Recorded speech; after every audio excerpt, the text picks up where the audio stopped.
আসসালামু আলাইকুম, welcome to this English channel. আজকে আমরা দেখব একটি শব্দের তিনটি অ্যাডজেক্টিভ, কিন্তু কখন কোন অ্যাডজেক্টিভ কোথায় বসবে সেই ব্যবহারটি আমরা দেখাবো। এখানে রয়েছে রেসপেক্টেবল, রেসপেক্টফুল এবং রেসপেক্টিভ। শূন্যস্থানে শব্দটি থাকবে রেসপেক্ট, কিন্তু কখন রেসপেক্টেবল হবে, কখন রেসপেক্টফুল এবং রেসপেক্টিভ হবে সেই বিষয়টি আমরা দেখব। অবশ্যই ভিডিওটি দেখতে হবে। রেসপেক্টেবল এটাও অ্যাডজেক্টিভ, রেসপেক্টফুল অ্যাডজেক্টিভ এবং রেসপেক্টিভ এই শব্দটিও অ্যাডজেক্টিভ। রেসপেক্টেবল সম্মানিত বা সামাজিক মর্যাদা সম্পন্ন ব্যক্তির ক্ষেত্রে বসে। রেসপেক্টফুল সশ্রদ্ধ বা শ্রদ্ধাশীল, এক্ষেত্রে রেসপেক্টফুল শব্দের পরে টু থাকবে।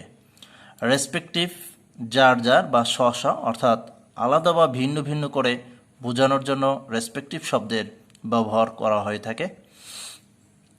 উদাহরণস্বরূপ আমরা দেখি হি ইজ রেসপেক্ট, এখানে রয়েছে to, his teachers and superiors, তাহলে এখানে অবশ্যই শ্রদ্ধাশীল, সেক্ষেত্রে respectful. People will be gave respect and considerate to you,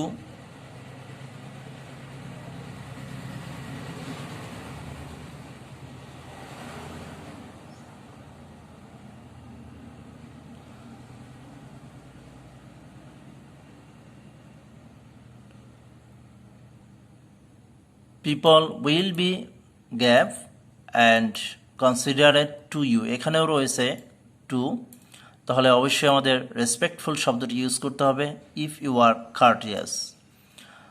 next, the great man got gave respect position, যেহেতু এখানে পজিশন রয়েছে তাহলে অবশ্যই মর্যাদা সম্পন্ন সামাজিক, সেক্ষেত্রে আবার এখানে লেখা রয়েছে ইন দ্য সোসাইটি, তাহলে respectable, a respectable position. People are influenced by pronunciation, grammar and idioms of the Gap mother tongues.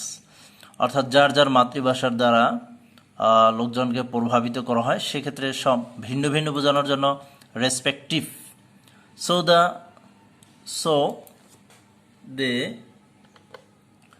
They should be, এখানে প্যাসিভ ভয়েস, তাদেরকে শ্রদ্ধা করা উচিত, সেক্ষেত্রে রেসপেক্টেড।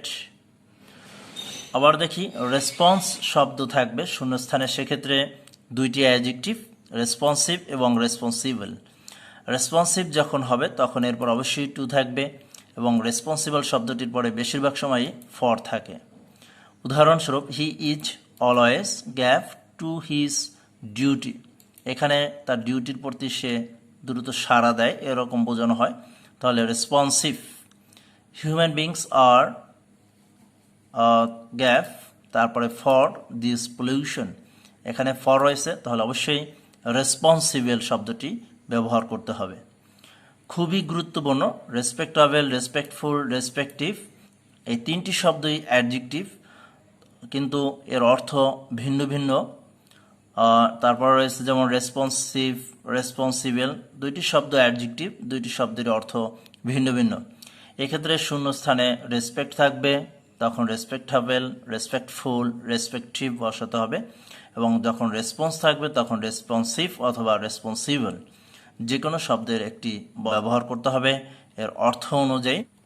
যদি ভিডিওটি ভালো লাগে অবশ্যই এটি লাইক দিবে এবং চ্যানেলটি সাবস্ক্রাইব করে সাথে থাকবে। সকলকে ধন্যবাদ।